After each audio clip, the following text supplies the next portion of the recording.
What up, fam? What up, what up? Um, yeah, I'm just chilling right now. I'm uploading some videos to a couple of YouTube channels. What's going on with you? Talk to me.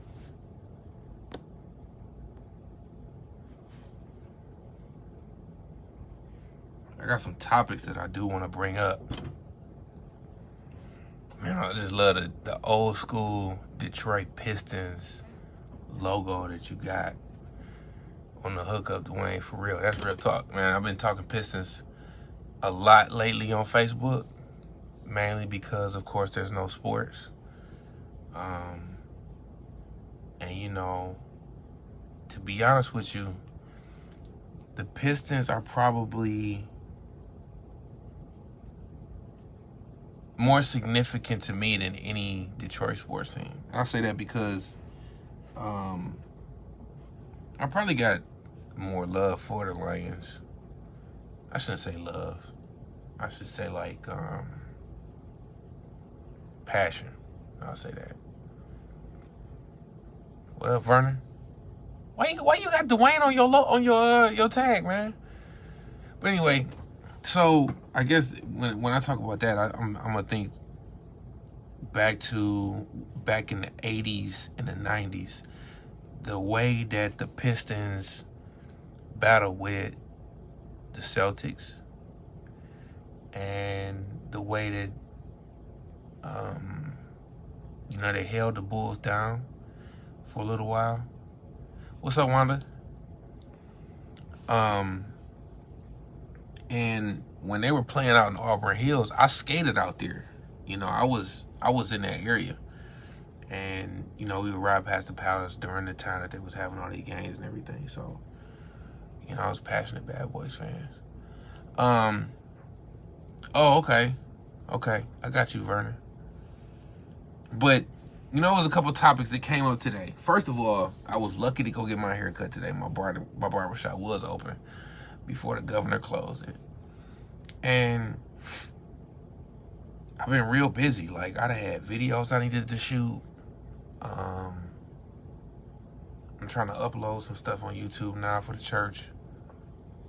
It's a lot going on. I am home trying to clean up the house, get it all cleaned up for the kids to come by.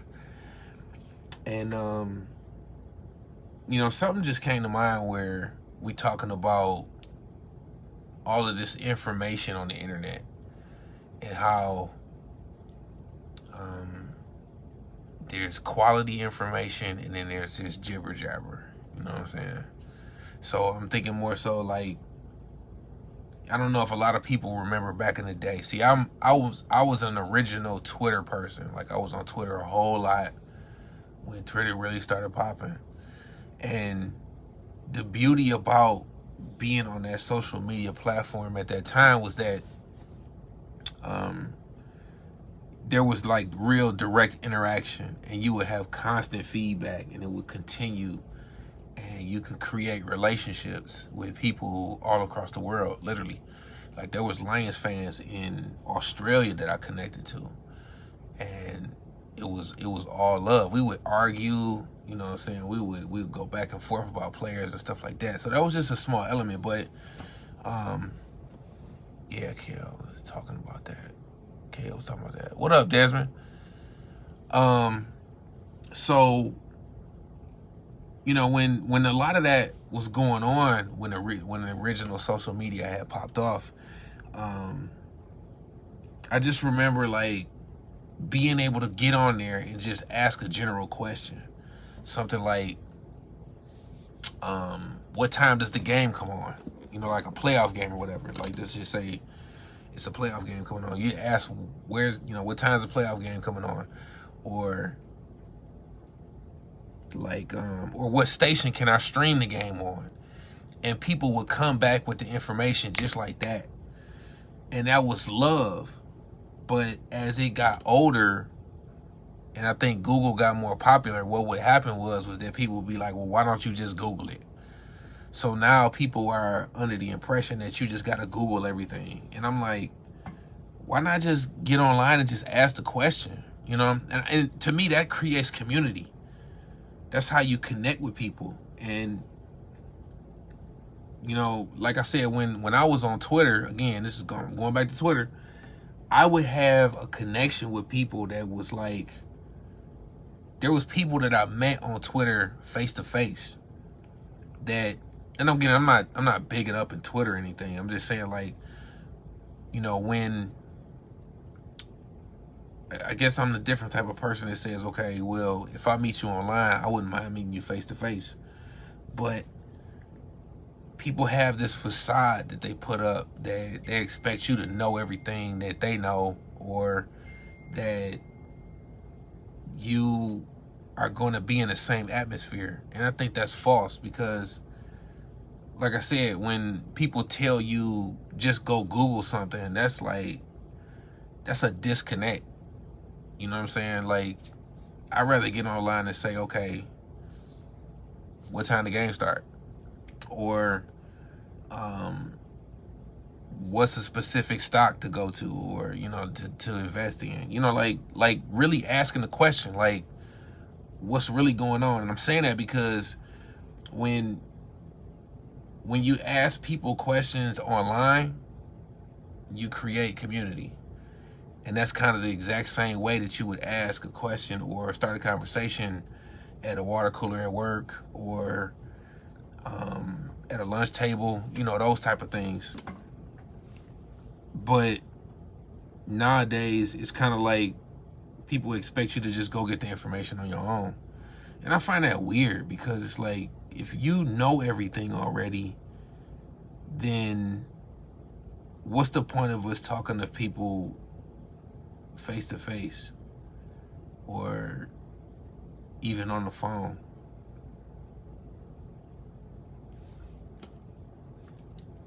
Because if we don't do that, then, you know, we just throwing up this facade and standing behind these keyboards.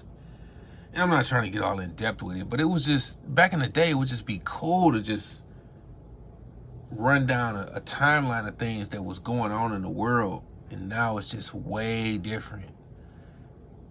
You know, I like to get information from people. And what's weird about it is that when I think it's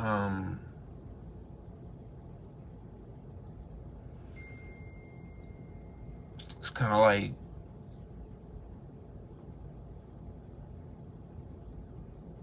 I remember beepers.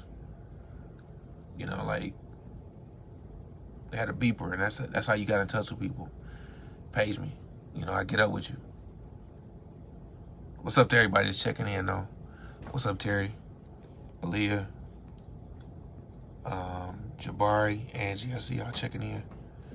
And that was how people would contact you, and you would call them back.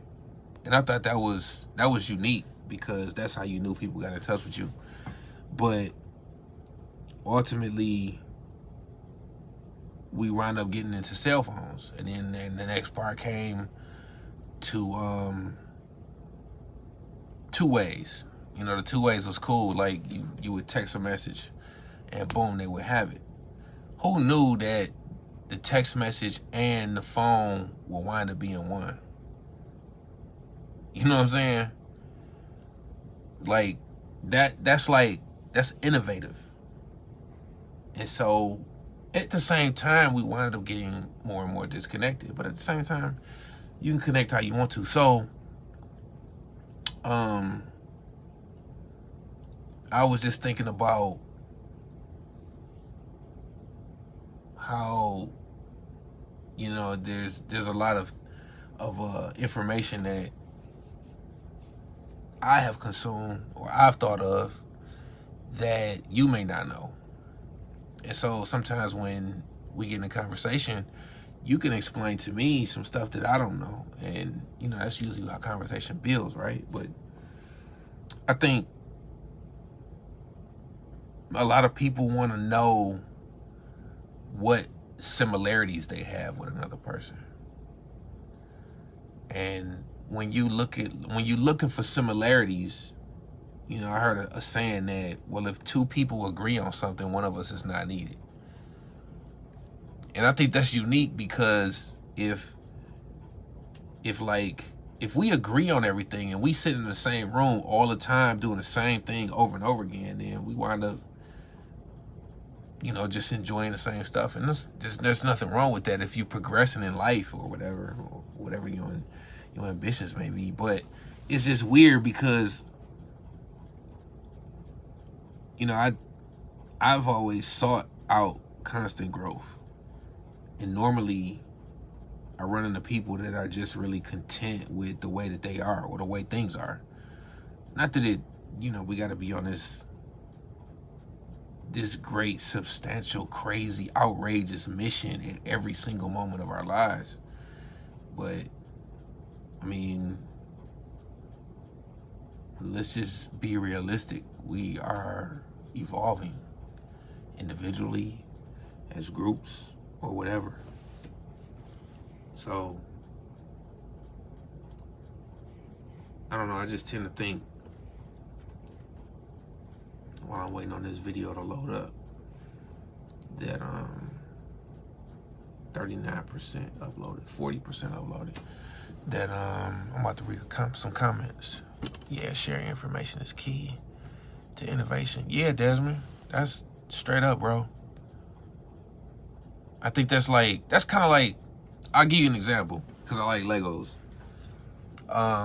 Let's just say I got a box of Legos and you got a box of Legos, and, you know, my Legos came from this set and your Legos came from this set. Well, if we put this shit together, you know what we could build? You know what I'm saying? You coming from a totally different set of Legos and so am I.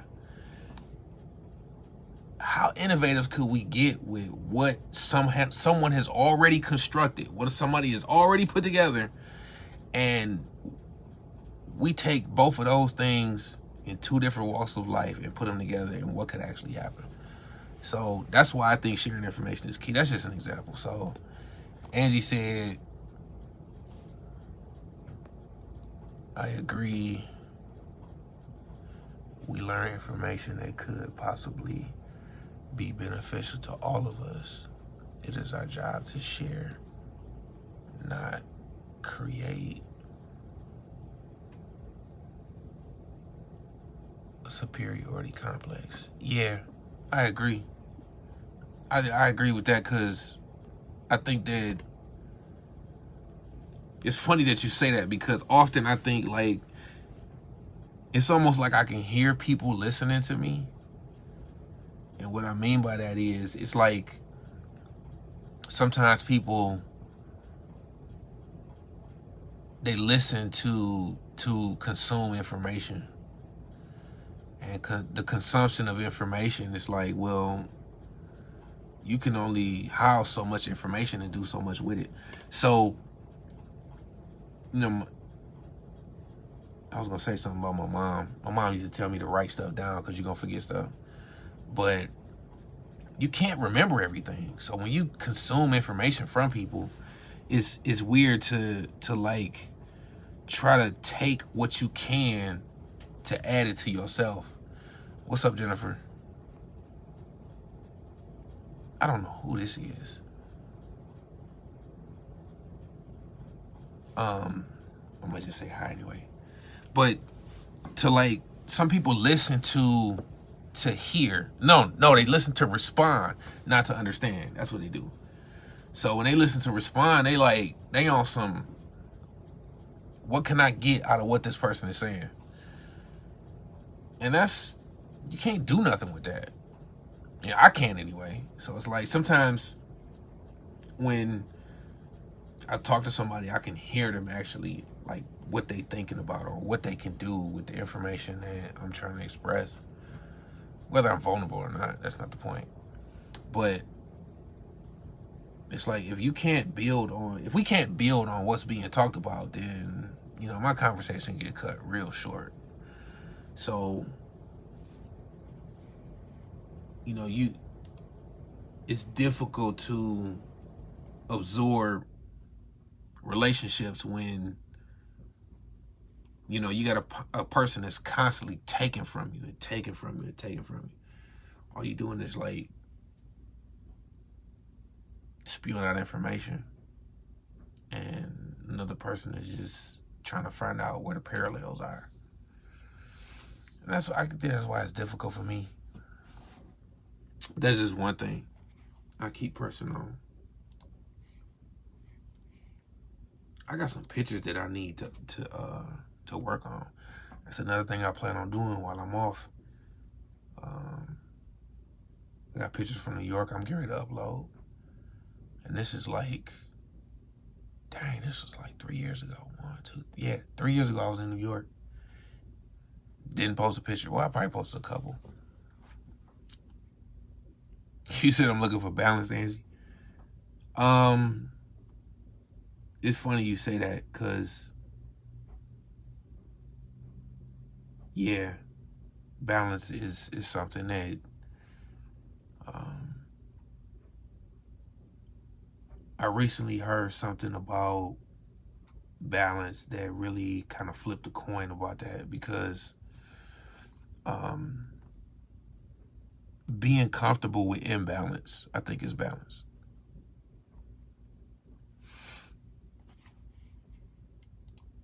Because it's not always going to be the way you think it's going to be. Life is not going to be like that. You know, I don't want to be all preaching or whatever, but the truth is that if, like, let's just say we got a set of bills we really want to take care of, or we really want to accomplish XYZ goals, or everything that's on our vision board, that's great. Once you reach that plateau, you all good. Well, next thing you know, you got a whole new set of goals. You know, you got a whole new set of ambitions. Life goes on, continues on. So, yeah, often I am looking for balance, but we all are. But at the same time, like, to learn to be comfortable with the imbalance is really what I desire. I think that's a better goal. But I think I'm getting more and more comfortable with it, because a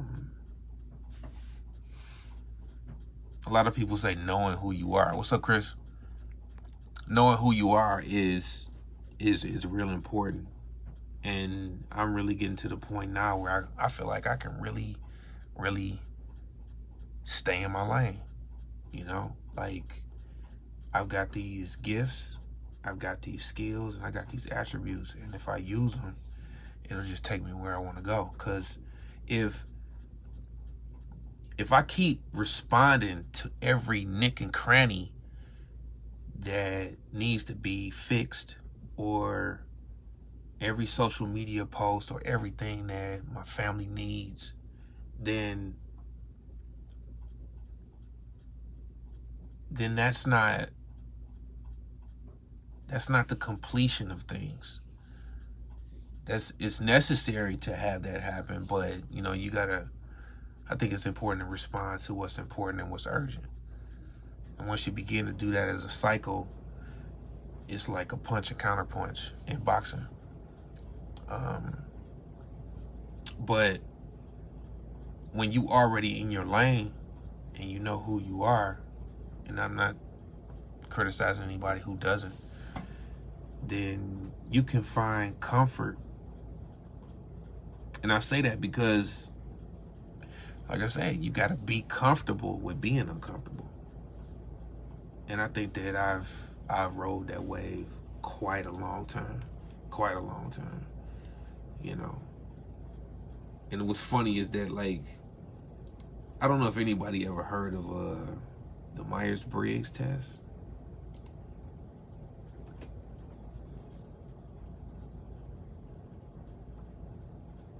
Myers-Briggs test. Maybe I should show the Myers-Briggs information, because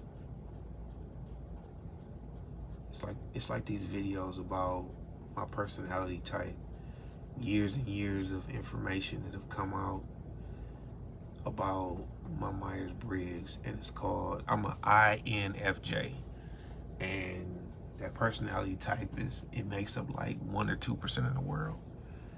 And I found that unique because a lot of times I do feel lonely, you know, especially now. And what's unique about what I found out about myself in that is that, yeah, I gotta be okay with being alone.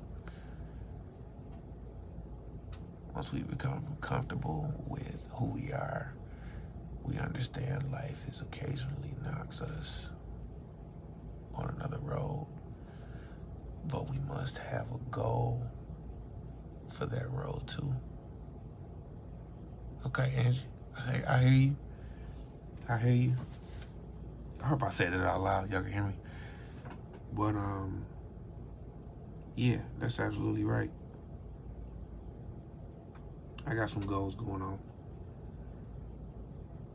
But I think now that I'm wiser, and I say that reluctantly because I could be just as foolish thinking that, I'm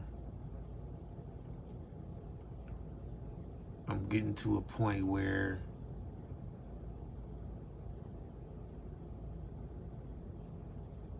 I just always thought about myself in this batting cage. In a batting cage, you're not gonna hit every ball. What's funny is I went to the batting cage not too long ago. I probably hit like 2 balls out of like 75. And that was wild to me because when I was a young baseball player, I could hit anything. But the point is that I'm not trying to hit every ball. I'm just trying to hit one.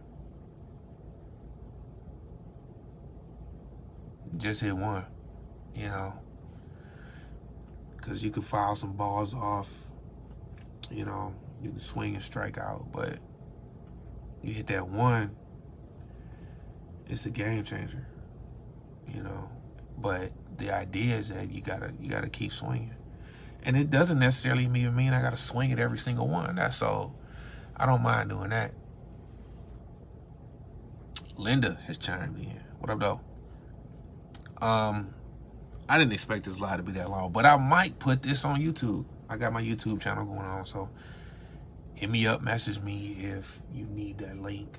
I got some videos coming out. My kids got a YouTube channel. I'm still doing recording, still doing photography. I might go out and take some Detroit pictures while we are quarantined. And that's, of course, by myself or whatever. But I got quite a bit of stuff going on. Stuff going on in the church, business stuff, you know, doing a lot of trades, staying invested in my kids. You know, I'm pouring into them so much that it's sometimes I feel like it's emptying me out. But I gotta end this. You know, I didn't plan on talking this long. I don't even talk this much. And how long is this live going on? I wish it would show the time, but I gotta go.